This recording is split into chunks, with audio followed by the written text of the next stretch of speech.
నూరి దత్తాత్రేయులు గారు, ఇతర ఐఏఎస్ అధికారులు, శ్రీరామ్ గారి కుటుంబ సభ్యులు, అభిమానులు, మీ అందరికీ శ్రీకృష్ణ జన్మాష్టమి శుభాకాంక్షలు.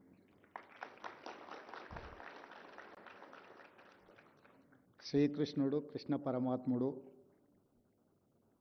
గొప్ప ఆధ్యాత్మిక తత్వవేత్త. ఎంతటి సంక్లిష్ట సమస్యకైనా పరిష్కారం చూపించగలిగిన, నిరాశ నిస్పృహలతో కొట్టుమిట్టాడుతున్న వాళ్లకు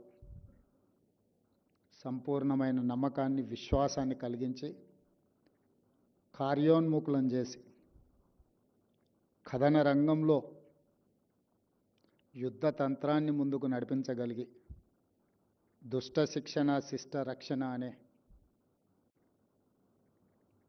గొప్ప సందేశాన్ని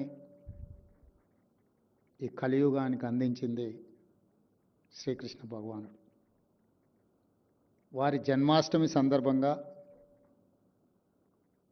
అందశ్రీ గారు, శ్రీనివాసరాజు గారు ఈ హసిత బాష్పాలు పుస్తకావిష్కరణ దీనికి మీరు రావాలి అని నన్ను ఆహ్వానించినప్పుడు నాకు కొంచెం ఉన్నది ఉన్నట్టు మాట్లాడడం అలవాటు.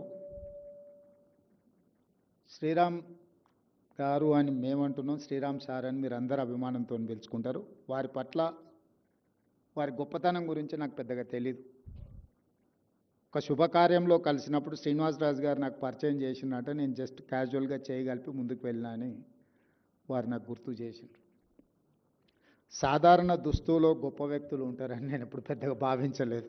గొప్ప వ్యక్తులు ఆడంబరమైన వస్త్రాలను ధరించి సామాన్య ప్రజల కంటే మేము అతీతులమన్న విధంగా చూసే అలవాటు పడ్డ మనము నిరాడంబరంగా మనతో కలిసి ఉండే వాళ్ళను గుర్తించే గొప్పతనం నా దగ్గర లేదు. వారు చెప్పినప్పుడు కూడా నేను అంతగా ఆలోచన చేయలే. కానీ 2 రోజుల క్రితం నేను వ్యక్తిగతంగా అభిమానించి గౌరవించి 4 కోట్ల తెలంగాణ ప్రజలు ఒక స్ఫూర్తిని పొంది లక్షలాది మంది విద్యార్థులు కాకతీయ ఉస్మానియా యూనివర్సిటీలో తెలంగాణ ఉద్యమంలో ఉప్పెనగా మారి జయ జయ హే తెలంగాణ పాడుకుంటూ తెలంగాణ రాష్ట్రాన్ని సాధించడానికి కార్యరూపాన్ని ఇచ్చిన అందశ్రీ గారు వచ్చి, శ్రీరామ్ సార్ గొప్ప వ్యక్తి, మీరు ఆ పుస్తకావిష్కరణకు రావాలని చెప్పినప్పుడు నేను నిర్ణయించుకున్నా. అందశ్రీ గారే గొప్ప వ్యక్తి అని చెప్పినప్పుడు ఖచ్చితంగా వారిని కలవాలి, ఆ పుస్తకావిష్కరణలో పాల్గొనాలి. తప్పకుండా రావాలనే కార్యక్రమాన్ని పెట్టుకొని పక్క రాష్ట్రానికి వెళ్ళినా సరైన సమయానికి రావాల్సిందే అని చెప్పి ఈరోజు ఈ కార్యక్రమానికి రావడం జరిగింది. వచ్చే ముందు ఏమీ తెలియకుండా వస్తే కూడా బాగుండదు, ఏమైనా తెలుసుకుందాం అని ప్రయత్నం చేస్తే శ్రీరామ్ సార్ పాలమూరు జిల్లావాడు, మల్దకల్ గ్రామం, గద్వాల ప్రాంతం అంటే నడిగడ్డ ప్రాంతం నుంచి ఒక గొప్ప వ్యక్తి రావడాన్ని నాకు తెలియని సంతోషాన్ని ఇచ్చింది. ఆనాడు సురవరం ప్రతాప్ రెడ్డి గారు కావచ్చు, లేదా ఆ ప్రాంతంలో నుంచి వచ్చిన కవులు, కళాకారులు పోరాటానికి స్ఫూర్తి ఇచ్చిన వాళ్ళే కాదు, మొట్టమొదటి హైదరాబాద్ రాష్ట్రానికి ముఖ్యమంత్రిగా బాధ్యత వహించిన బూరుగుల రామకృష్ణారావు గారు కూడా ఆ జిల్లా వాసి. మేము ఎప్పుడు గొప్పగా చెప్పుకుంటూ ఉంటాం. మా పాలమూరు జిల్లాలో ఉత్తమ పార్లమెంటేరియన్ జయపాల్ రెడ్డి గారు ఉన్నారు. తెలంగాణ ఆనాడు హైదరాబాద్ విముక్తిలో కవిగా సురవరం ప్రతాప్ రెడ్డి గారు, కొత్తగా ఏర్పడ్డ రాష్ట్రానికి మొదటి ముఖ్యమంత్రిగా ఒక పాలమూరు బిడ్డ ఉన్నాడు. అలాంటి ప్రాంతం నుంచి, నల్లమల అటవీ ప్రాంతం నుంచి వచ్చిన నేను ఎప్పుడూ గర్వంగా గొప్పగా అనుకుంటూ ఉంటాను. ఈరోజు మీరందరూ అభిమానించి మీరు శ్రీరామ్ సార్ అని పిలుచుకునే బిడ్డ కూడా పాలమూరు బిడ్డ వారి పుస్తకావిష్కరణకు రావడం అనేది యాదృచ్ఛికం, కానీ ఇది దైవ సందేశమే. ఎందుకంటే ఏ కోణంలో చూసినా ఈ పుస్తకావిష్కరణ నేను రావడానికి అవకాశాలు చాలా తక్కువ ఉన్నాయి. ఎందుకంటే నేను పుస్తకావిష్కరణలు కానీ లేకపోతే ఇలాంటి కార్యక్రమాలు కొంచెం తక్కువనే, నేను రాజకీయ కార్యక్రమాలకే ఎక్కువ ప్రాధాన్యత ఇస్తా. అక్కడైతే మాకు స్వేచ్ఛ ఉంటుంది మాట్లాడడానికి. మేము మాట్లాడిందే అక్కడ ఫైనల్. ఇక్కడ అలా కుదరదు. ఆచి తూచి తూకం వేసి ప్రతి పదాన్ని ఒద్దిగా పేర్చి మాట్లాడాల్సిన పరిస్థితి ఉంటుంది. మళ్ళీ దీనికోసం చదువుకోవాల్సిన బాధ్యత ఉంటుంది. అందుకే నేను ఎక్కువ అలాంటి కార్యక్రమాలకు వెళ్ళను. కానీ అందశ్రీ గారు వారు ఖచ్చితంగా నాయన నువ్వు రావాలి, నేను ఆత్మహత్య చేసుకోవాలని భావించినప్పుడు వారి నీడ నన్ను తాకింది, నా జీవితంలో గొప్ప మార్పు ఈరోజు అందశ్రీని కాగలిగినని వారు చెప్పినప్పుడు తప్పకుండా వెళ్ళాలి, వెళ్ళి కలవాలి అని ఇక్కడికి వచ్చిన. నేను రావడం మీ అందరినీ చూసిన తర్వాత నా నమ్మకం రెండింతలైంది. నిజంగా వారు గొప్ప వ్యక్తి. నేను స్వయంగా తెలుసుకునే అవకాశం వచ్చినా రాకపోయినా మీ అందరినీ చూసిన తర్వాత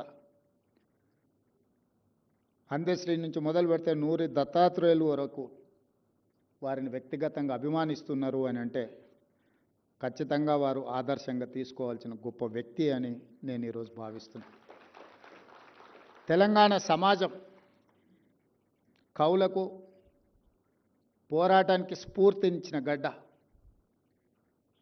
అది గూడ అంజన్న కావచ్చు, దాశరథి కావచ్చు, కాళోజీ కావచ్చు, అందశ్రీ గారు కావచ్చు, గద్దరన్న కావచ్చు, గోరటి వెంకన్న కావచ్చు. వీళ్ళందరూ కూడా పోరాటానికి, తిరుగుబాటుకు, ధిక్కార స్వరానికి వేదికలై ప్రజలకు ఒక స్ఫూర్తిని, ప్రజలకు స్వేచ్ఛను, ప్రజలకు సామాజిక న్యాయాన్ని, ప్రజలకు సమానమైన అవకాశాలు ఇవ్వడానికి సర్వం కోల్పోయి వాళ్ళు అండగా నిలబడ్డ సమాజం తెలంగాణ సమాజం. చాలామంది మేము ఉద్యమకారులం, ఉద్యమాల నుంచి వచ్చినామని చెప్పుకుంటూ ఉంటారు. కానీ నిజమైన ఉద్యమకారుడు ఎవరు? నేను ఉద్యమకారుని అని చెప్పుకోలే. దానికి ఉదాహరణే అందశ్రీ గారు. చెగువేరా నుంచి మొదలు పెడితే అందశ్రీ వరకు ఉద్యమంలో ప్రజలకు స్ఫూర్తినిచ్చి లక్షలాది మందిని ఉద్యమ బాటను నడిపించి విజయ పథం వైపు నడిపించిన వాళ్ళు సర్వం కోల్పోయారు. ఆస్తులు కోల్పోయారు, అంతస్తులు కోల్పోయినరు, వాళ్ళ కుటుంబాలు నిర్లక్ష్యానికి లోనైనవి. కానీ కొద్దిమంది వ్యక్తులు ఉద్యమకారులమని చెప్పుకునే వాళ్ళకు టీవీలు వచ్చినాయి, పేపర్లు వచ్చినాయి, ఫామ్ హౌజులు వచ్చినాయి, వేల కోట్ల పెట్టుబడులు వచ్చినాయి. అయినా మేము ఉద్యమకారులమని చెప్పుకుంటూ ఉంటారు. ఈ రెండిటికున్న అంతరం ఏందో అందశ్రీ గారే చెప్పాలి. నాకైతే అర్థం కాలే ఇప్పటివరకు. మేము ఉద్యమాన్ని కూడా ఆసరగా చేసుకున్న రాజకీయ నాయకులమే అని నేను అనుకుంటా తప్పితే ఉద్యమకారులనే గొప్ప పదాన్ని మాకు మేము ఆపాదించుకుంటే అది సరైనది కాదేమో అని నేను అనుకుంటా. రాజకీయ ఉద్యమం నేపథ్యంలో రాజకీయ ప్రయోజనాన్ని అంచనా వేసుకొని గాలి ఏ వైపు వీస్తుందో అంచనా వేసుకొని గాలికి అనుకూలంగా ప్రణాళికలు సిద్ధం చేసుకొని పేగుబంధం తెంచుకొని దేశానికే నాయకత్వం కావాలి, నాయకుడు కావాలని దురాశతోని బయలుదేరి ఉన్నది పోయింది, ఉంచుకుంది పోయింది అనే పరిస్థితులు ఈరోజు రాష్ట్రంలో రావడం జరిగింది. కానీ ఓ అందశ్రీ, ఓ గద్దర్ వాళ్ళు ఏం ఆశించలే, ప్రజల స్వేచ్ఛను ఆశించారు. ప్రజల భావన, ప్రజల యొక్క ఆలోచన, ప్రజలకు ప్రేరణనివ్వాలి, ప్రేరేపితం చేయాలి, ప్రజల్ని నడిపించాలన్న ఒక సంకల్పంతో వాళ్ళు ముందుకు నడిపించారు. అందుకే 10 సంవత్సరాల ప్రతిపక్షంలో ఉన్నప్పుడు కానీ, అంతకంటే ముందు 10 సంవత్సరాలు తెలంగాణ ఉద్యమంలో ప్రజాప్రతినిధిగా పాల్గొన్నప్పుడు కానీ, ఈనాడు 20 నెలలు తెలంగాణ రాష్ట్ర ముఖ్యమంత్రిగా బాధ్యత స్వీకరించిన తర్వాత కానీ ఏ రోజు కూడా అందశ్రీ గారి పట్ల మొదటి రోజు ఉన్న గౌరవము ఈ రోజు వరకు ఆ గౌరవం పెరిగింది తప్ప ఎక్కడ తగ్గలే. ఈరోజు చాలామంది నీకు అధికారం వచ్చింది కదా, నిన్ను ఇబ్బంది పెట్టిన వాళ్ళని ఏదైనా చేయడానికి నీకు అవకాశం ఉంది కదా అంటే నేను చెప్పిన, నేను ఎవరిని శత్రువులుగా చూడను. నేను శత్రువుగా చూడాలంటే కూడా వాళ్ళకి ఆ గొప్పతనం ఉండాలి, ఆ స్థాయి కూడా ఉండాలి. నేను ఒక సామాన్యమైన గ్రామీణ ప్రాంతం నుంచి, వ్యవసాయ కుటుంబం నుంచి సరిగ్గా 17 సంవత్సరాలు 2006లో జిల్లా పరిషత్ మెంబర్గా ఇండిపెండెంట్గా గెలిచిన, 2007లో ఎమ్మెల్సీగా ఇండిపెండెంట్గా గెలిచిన, 2009లో మొదటిసారి ఎమ్మెల్యేగా గెలిచిన, 2014 రెండోసారి ఎమ్మెల్యేగా గెలిచిన, 2019లో పార్లమెంట్ సభ్యుడు, దేశంలోనే పెద్ద పార్లమెంట్ నియోజకవర్గమైన మల్కాజ్గిరి పార్లమెంట్ సభ్యుడిగా గెలిచిన, 2023లో తెలంగాణ రాష్ట్రానికి ముఖ్యమంత్రిగా కాగలిగిన. గ్రామీణ ప్రాంతం నుంచి, వ్యవసాయ కుటుంబం నుంచి, మధ్యతరగతి ఉమ్మడి కుటుంబంలో పెరిగిన నేను ఇంత గొప్ప అవకాశాన్ని 4 కోట్ల తెలంగాణ ప్రజలు ఇస్తే, ఈ అవకాశాన్ని 4 కోట్ల తెలంగాణ ప్రజల యొక్క సంక్షేమం కోసము, అభివృద్ధి కోసము, ఈ ప్రాంత అభ్యున్నతి కోసం ఉపయోగించకుండా, నాకెవరో నచ్చలేదనో, నాకెవరి మీద కోపం వచ్చిందనో నేను ఈ అధికారాన్ని ఒకవేళ వినియోగిస్తే నాకంటే మూర్ఖుడు ఇంకొకడు ఉండడు అని నేను భావిస్తున్నాను. అందుకే ఈ 20 నెలల్లో వాళ్ళు చేసుకున్న పాపాలకు వాళ్ళు పోతారని నేను కర్మ సిద్ధాంతాన్ని ఎక్కువ నమ్ముతా. మనం చేసుకున్నది మన ఎంబడి వస్తుంది, ఎవరెంత చేస్తే వాళ్ళకి అంత వస్తుంది, వాళ్ళు అనుభవిస్తారని నేను ఎక్కువ నమ్ముతా. నేను అప్పుడప్పుడు ప్రతి వారానికి ఒక్కసారి అయినా 1 గంట 2 గంటలో ఈ వారంలో ఏమేం చేసినా, ఏమైనా మంచి పనులు చేసినా, ఏదైనా కోపం వచ్చి రాజుగారు లాంటి వాళ్ళ మీద ఏమైనా కోపగించుకున్నానంటే దాన్ని బ్యాలెన్స్ చేయడానికి మళ్ళీ ఏదో ఒక ప్రయత్నం చేస్తా. అప్పుడప్పుడు వస్తుంటుంది. అనుకున్న పని అనుకున్న సమయానికి జరగకపోతే ఓసారి విసుగు వస్తుంది, ఓసారి అసహనం వస్తుంది, ఇంకోసారి కోపం కూడా వస్తుంది. ఆ కోపం వచ్చినప్పుడు ఎదురుగా ఎవరైనా ఉంటే వాళ్ళ దురదృష్టం, నా తప్పు కాదు అది. అందుకే నేను కోపం వచ్చినప్పుడు తక్కువ మాట్లాడతా, తక్కువ మందిని కలుస్తా. ఎందుకంటే నా కోపం వస్తే ఒక్కోసారి అది అట్లుంటుంది. అందుకే నేను కోపాన్ని ప్రదర్శించాలన్న ఆలోచనతో తెలంగాణ రాష్ట్రానికి ముఖ్యమంత్రిని కాలేదు. తెలంగాణ ప్రజలు పెద్ద బాధ్యత నా భుజాల మీద పెట్టినరు. ఏ హోదా నిర్వహించకుండానే, ఏ మంత్రి పదవి చేపట్టకుండానే ప్రతి స్థాయిలో స్థానిక సంస్థల నుంచి చాలామంది ప్రజాప్రతినిధులు 8 సార్లు 10 సార్లు 12 సార్లు అయిన వాళ్ళు కూడా ఉన్నారు. కానీ వాళ్ళు ఒకే చట్టసభలకు ప్రాతినిధ్యం వహించిన వాళ్ళు ఉంటారు. 10 సార్లు ఎమ్మెల్యేగా అయినట్టు 50 సంవత్సరాలు వాళ్ళు ఒక అసెంబ్లీలోనే ఉంటారు. కానీ నేను జిల్లా పరిషత్తులో, శాసనమండలిలో, శాసనసభలో, పార్లమెంట్లో, అన్ని చట్టసభలలో, వివిధ హోదాలలో తక్కువ సమయంలో 17 సంవత్సరాలలోనే ఇన్ని చట్టసభలలో పనిచేయడానికి నాకు ఒక అవకాశం వచ్చింది అని అంటే తప్పకుండా దీనికి ఏదో ఒక పర్పస్ ఉంది. దేవుడు నాకు ఒక అవకాశం ఇన్ని రకాలుగా ఇస్తున్నాడు అని అంటే ఈ సమాజానికి నా వైపు నుంచి చేయవలసింది ఎంతో ఉంది అని ఆ బాధ్యతతోనే ఈరోజు ముఖ్యమంత్రి పదవి నిర్వహిస్తున్న తప్పితే నన్ను ఇబ్బంది పెట్టినరానో, లేకపోతే నాకు నష్టం కలిగించినరానో, నాకు కష్టం కలిగించినరానో నేను ప్రదర్శించదలుచుకోలేదు.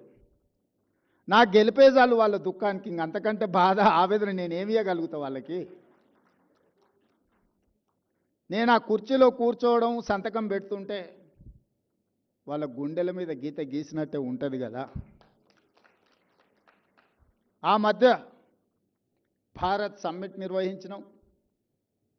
ఆ తర్వాత ప్రపంచ సుందరీమణుల పోటీలు కూడా హైదరాబాద్ నగరంలో నిర్వహించినాం. అప్పుడు కొంతమంది విమర్శించారు. వాళ్ళు పర్యటనకు వచ్చినప్పుడు కమాండ్ కంట్రోల్ రూమ్ కానీ, సెక్రటేరియట్ కానీ, ఇతర కట్టడాలన్నీ మేము కట్టినవే చూపించినావు కదా, నువ్వేం చేసినావు అని. పాపం వాళ్ళకి తెలియంది ఏంటంటే 109 దేశాల నుంచి ప్రపంచ సుందరీమణులు, ఆ దేశ ప్రతినిధులు వస్తే 109 దేశాల సుందరీమణులతో పాటు ఆ దేశ ప్రజల్ని జయ జయ హే తెలంగాణ గీతం నేను పాడించిన. ఇంతకంటే గొప్ప అవకాశం. ఇన్ని దేశాల ప్రతినిధులను తెలంగాణ కళాకారులు రూపుదిద్దిన తెలంగాణ తల్లి ముందు వాళ్ళందరినీ మొకరిల్లింపజేసిన నేను. ఇది గొప్ప తెలంగాణ సంస్కృతికి తార్కణం. బిల్డింగులు కట్టడం మా అందశ్రీ అన్న మేస్త్రిగా కూడా బిల్డింగులు కట్టగలడు. కానీ ఒక మేస్త్రి రాసిన జయ జయ హే తెలంగాణ గీతాన్ని 109 దేశాల ప్రతినిధులను నేను పాడించగలిగిన, వాళ్ళకి ఆ భావనను నేను కల్పించగలిగిన, ఆ స్ఫూర్తిని నేను ఇవ్వగలిగిన మా తల్లి తెలంగాణ తల్లి. తెలంగాణ తల్లి అంటే ఇట్లుంటుందని ప్రతిరూపాన్ని ఇచ్చి 109 దేశాలకు సంబంధించిన ప్రతినిధులు ఆ తెలంగాణ తల్లి ముందు మొకరిల్లింపజేయగలిగిన 20 నెలల్లో అంటే ఇది నేను సాధించిన విజయం కాదా అని చెప్పి విమర్శకులను అడుగుతున్నాను. కట్టడాలు ఎవరైనా కట్టవచ్చు. డాక్టర్ బాబాసాహెబ్ అంబేద్కర్ చెప్పిండ్రు,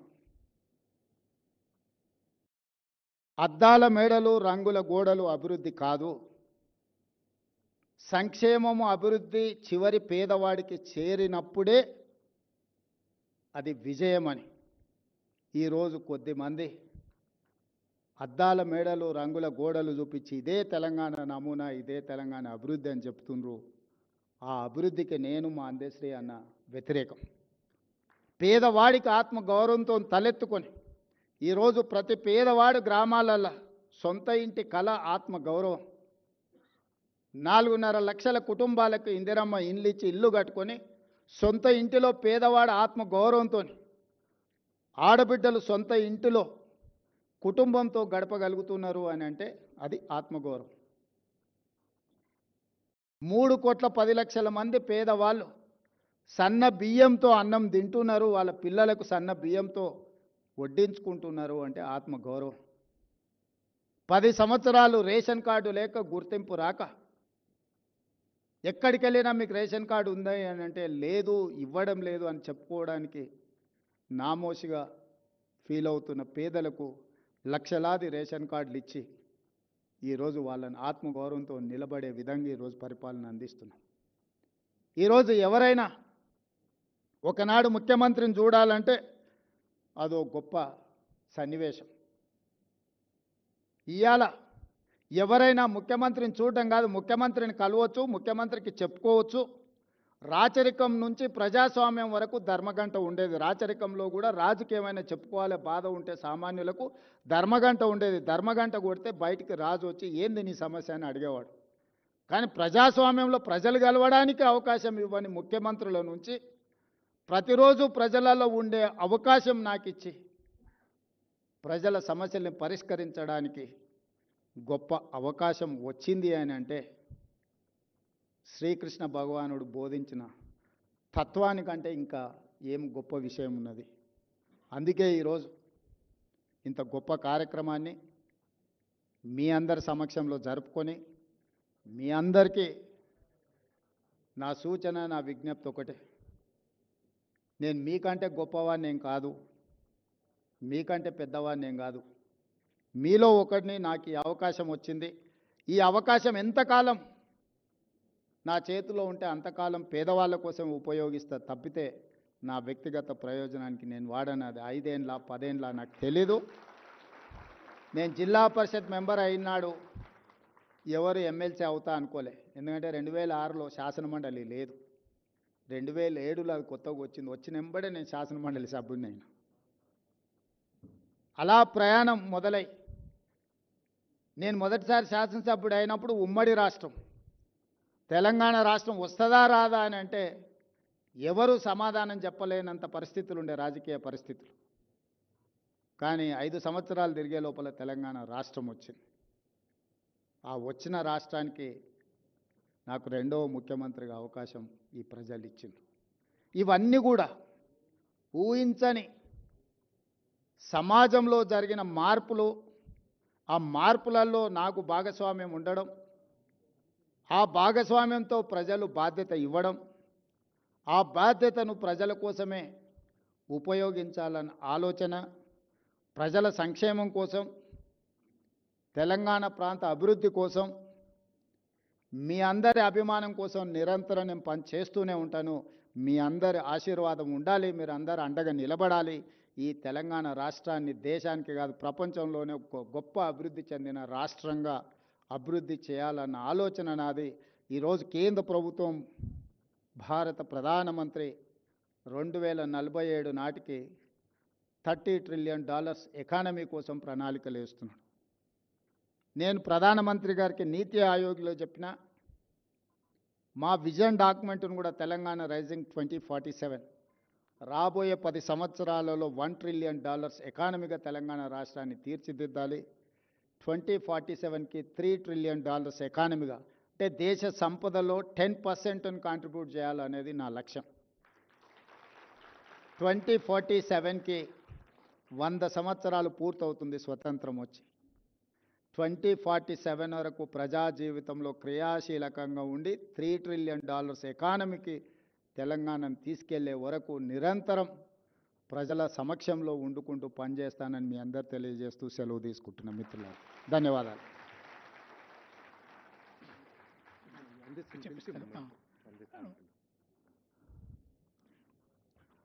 రాష్ట్రాధినేతగా తెలంగాణ రాష్ట్రాభివృద్ధికై తనకంటున్న కలను, కర్తవ్యాన్ని, లక్ష్యాన్ని ప్రజాప్రభుత్వం చేస్తున్న పాలనా విధానాన్ని తన అమూల్యమైన సందేశంతో తనదైన విలక్షణ శైలితో మనకు సందేశాన్ని ఇచ్చిన ముఖ్యమంత్రి వర్యులకి ధన్యవాదాలు తెలుపుతూ, ఇప్పుడు అందశ్రీ గారు గౌరవ ముఖ్యమంత్రి వర్యులకి బొకే ఇవ్వాల్సిందిగా కోరుతున్నాను.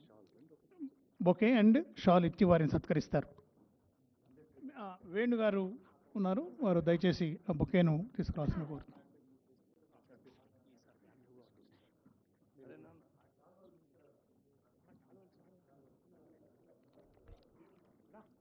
ఆయన